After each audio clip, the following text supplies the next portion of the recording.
Hello, my name is Alex Isles and welcome to Bamborough Beach, and in today's episode we're going to be looking at the Viking Age and its effect on the Kingdom of Northumbria. But before we do so, it's important for us to have a recap, because we talked last time about the saintly King Oswald and his brother Oswiu. And when we talked about Oswald and Oswiu, the Kingdom of Northumbria doesn't end after Oswiu's death. Though interestingly enough, Oswiu was the only king of Northumbria to die in his bed. All the others actually died in battle, or died of violence, or were forced to abdicate. So you can really see that Oswiu, with his political and very clever mind, actually managed to do something that was quite unique amongst Dark Age kings at that time. And Ecgfrith actually saw Northumbria rise to its greatest power and its extent. He was able to extend imperial ambitions into Scotland and also other kingdoms in Britain, forcing even Mercia to recognise him as a semi-overlord for a period of time. So he was an incredibly powerful monarch in Britain and was another one of these famous Bretwalders, or High Kings of all Britain, during this period. The only problem though was Ecgfrith overextended himself, and he decided to try and push even further into the territory of the Picts, and he went to war and he was defeated and his army was slaughtered right up in Pictland. Now when his army was slaughtered, this caused quite a bit of a problem for Northumbria in the year 685, because suddenly Northumbria had a succession crisis. Everyone wasn't sure who would be king next, because Ecgfrith's brothers had actually risen up against Oswiu, and Oswiu had defeated and killed them in battle.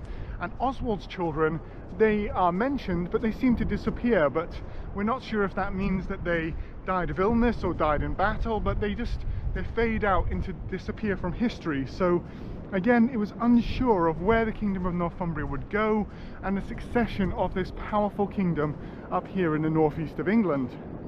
But Oswiu, when he had been across in Iona and in Ireland, had actually had a relationship with an Irish princess, and because of that there was a son, Ealdfrith.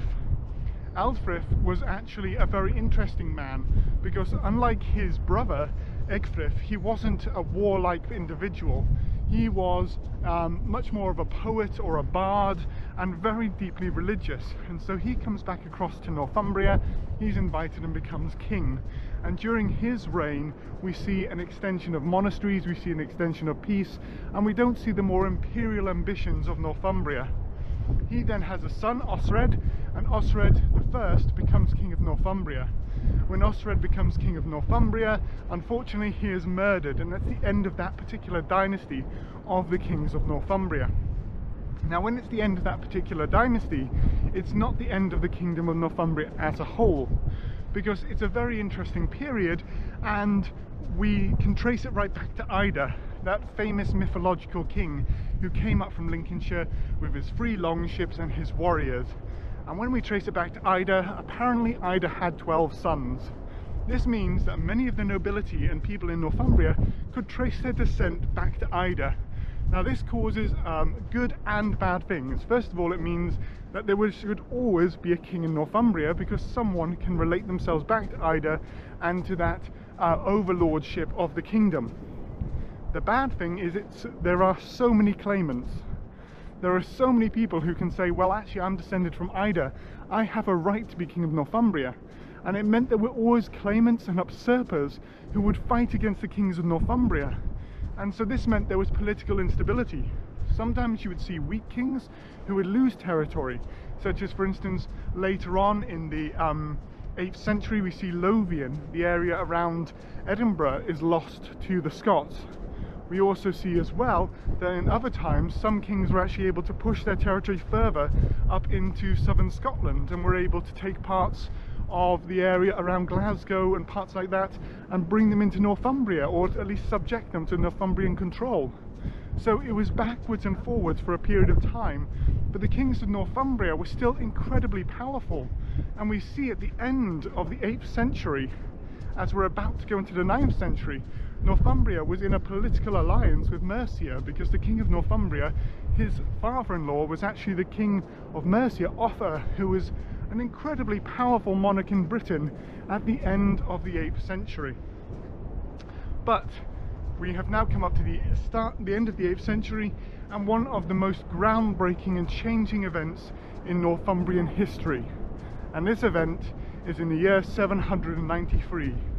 Dragons are seen in the sky is split with storms, and all of a sudden dragon-headed longships come from nowhere and hit the island of Lindisfarne that you can probably just see in the distance. So the assault on Lindisfarne would have had a huge effect on the Kingdom of Northumbria, both mentally and also for its political power as well. First of all, from Bamborough Castle right here, or Bamborough Fortress as it would have been back then, you can actually see Lindisfarne in the far distance. And so the kings of Northumbria, had they been in residence in Bamborough, would have been able to see the monastery aflame at Lindisfarne in the night sky or during the daytime. And that would have caused a huge amount of sort of stress and also questioning about the power of the Northumbrian kings, because were they able to protect one of the most holy sites in Northumbria from these raiders? Now, the Scandinavian pirates, what we today would call Vikings, they had come across and they hit Lindisfarne, and Lindisfarne, like many monasteries, was quite unprotected from assault from sea. Northumbria had the largest coastline of any Anglo-Saxon kingdom, because Northumbria went from roughly where Edinburgh is today right the way down to Hull, or the River Humber, or the Humber estuary on the east coast. And then on the west coast it goes from the Cumbrian coast right the way down to roughly where Liverpool is today and the River Mersey. So not only has it got to defend its east coast, but it's also got to defend its west coast. And when people think of the Scandinavian pirates, the Vikings, they'll often think of them coming over from Norway and Denmark. But many Norwegian Vikings would actually go around Scotland into the Irish Sea, and they would settle in Ireland, and they would settle in the Isles of Scotland, and they would use those as bases to raid the west coast of Britain.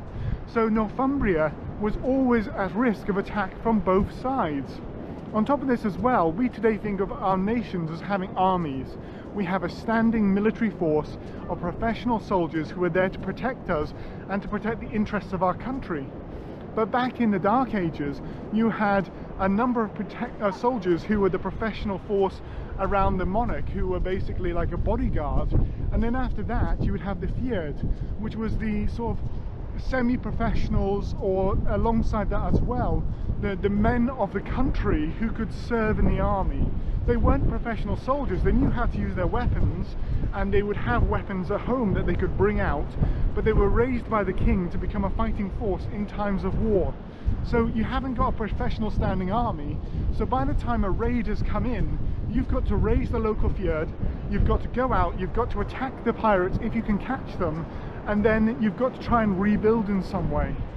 But often they would have been gone by the time you got there. So Northumbria is actually in a bit of a difficult situation. When it's fighting in a conventional Dark Age war against a land-based foe, Northumbria is still incredibly powerful. And Northumbria's strength also comes in its alliances. It can actually subject power onto other kingdoms around it, and so because of that it can raise their Fyrds as well. It can raise their standing forces of soldiers and bring them into a war as well. Or Northumbria at the end of the 8th century was also allied to Mercia, as I sort of mentioned earlier. So you can see as well that those two power blocks, the Midlands of Britain and the north of England, sorry, the Midlands of England and the north of England coming together, that's a large power block which would have seen the continuation of peace in northern Britain. So it's a very interesting thing to look at it, to go, well, Northumbria on one hand was an incredibly powerful kingdom, incredibly strong, able to raise a huge amount of men to go and fight in the interest of the Northumbrian king's wars. But on the other hand, it was incredibly vulnerable to assault from the sea. Just as the Angles had come across and taken over the Romano-British territory, now the Angles themselves were suffering from the same problem. How do you defend all of those coastlines?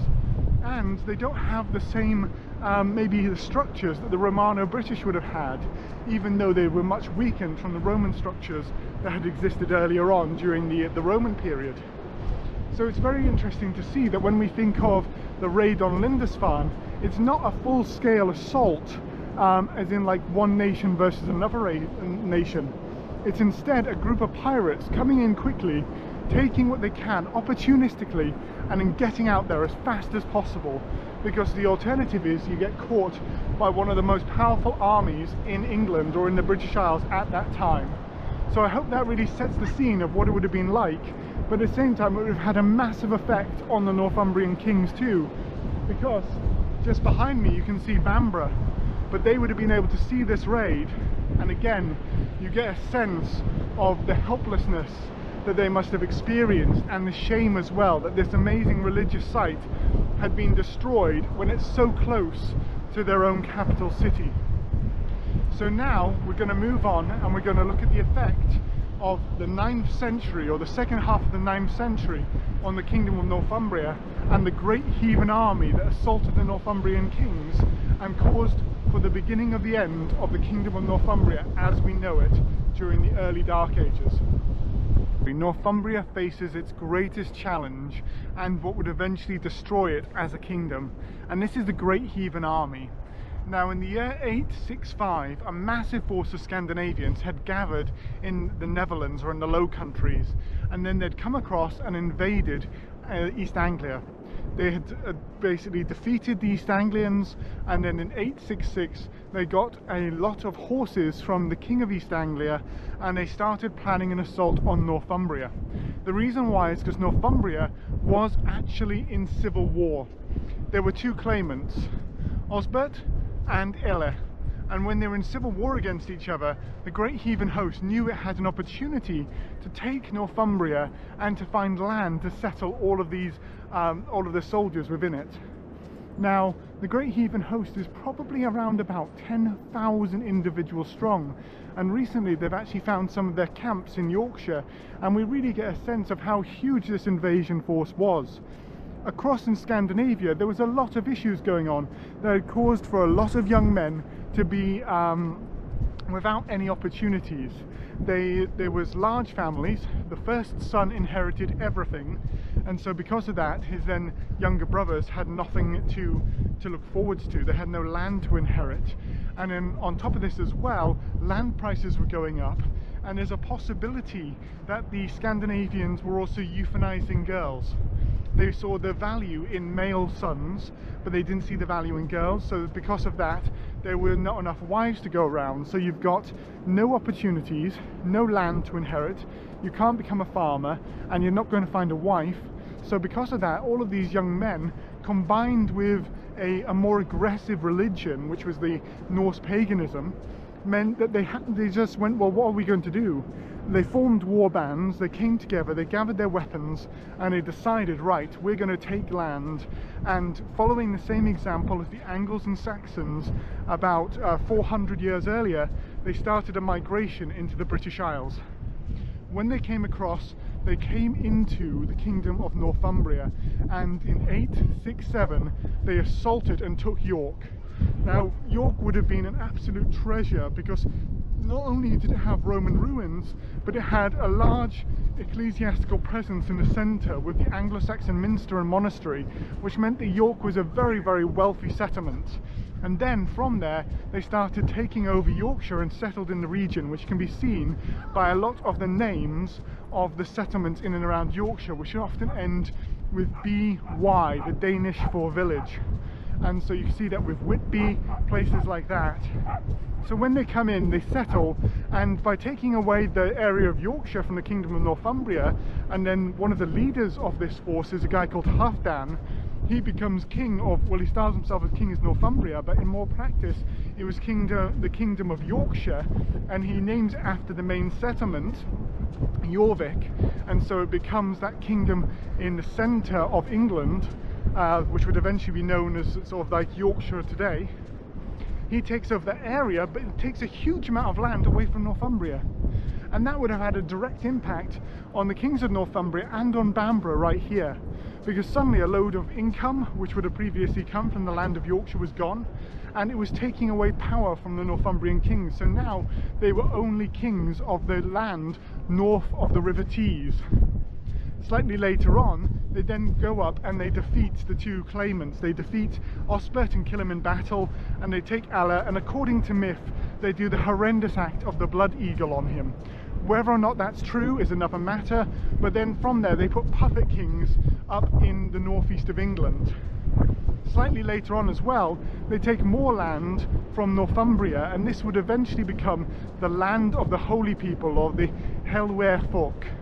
And that would eventually evolve into what we know today as County Durham, because the people of St Cuthbert, or the community of St Cuthbert, following the Saint of Lindisfarne, they had moved down and they'd set themselves up in Chester Street, which was an important settlement, and they had a cathedral in that area. And the Viking kings of Jorvik, and obviously the over-kings of Northumbria, then said, right, we're going to take this land away from Northumbria and give it to the people of St Cuthbert, which at the time would have seemed like they were supporting the Northeast Saint. They were giving land to his community, they were giving land to one of the most important religious individuals of Northumbria. But it also had another benefit as well. A lot of fertile land, which would have given extra manpower, extra food, extra taxation to the kings of Northumbria, was now removed from the kings of Northumbria's hands and put into religious hands. And so because of that, as again, you've weakened the kingdom of Northumbria. Not only have they lost Yorkshire, but they've now lost County Durham.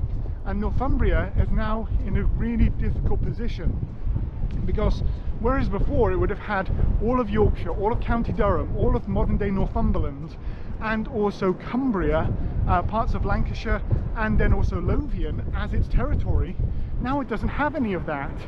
It doesn't have the same extent. It's got Northumberland, and it's got parts of Lothian, and it's starting to lose control of the area of Cumbria today, and it also loses all of its vassals as well. So the kingdom of Daratia, which has now become the Viking kingdom of Strathclyde, is now controlled by Scandinavians. It's controlled over there, so they can't get the manpower, they can't get the taxation and the control from those people either.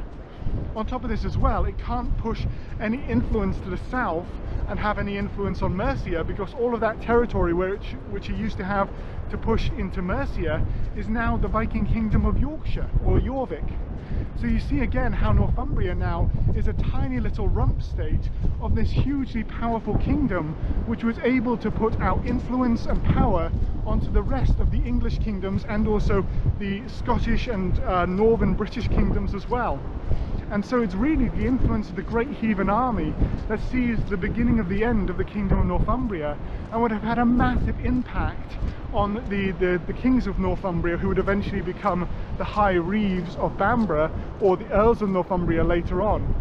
And so that really was, with the massive influx of Scandinavians, the beginning of the end of the kingdom of Northumbria, their power up here in the northeast, and the story of these amazing kings who previously had shaped the English people through both religion, through power, through politics, through warfare, and through their mixing with the local Britons to create this amazing kingdom of Northumbria.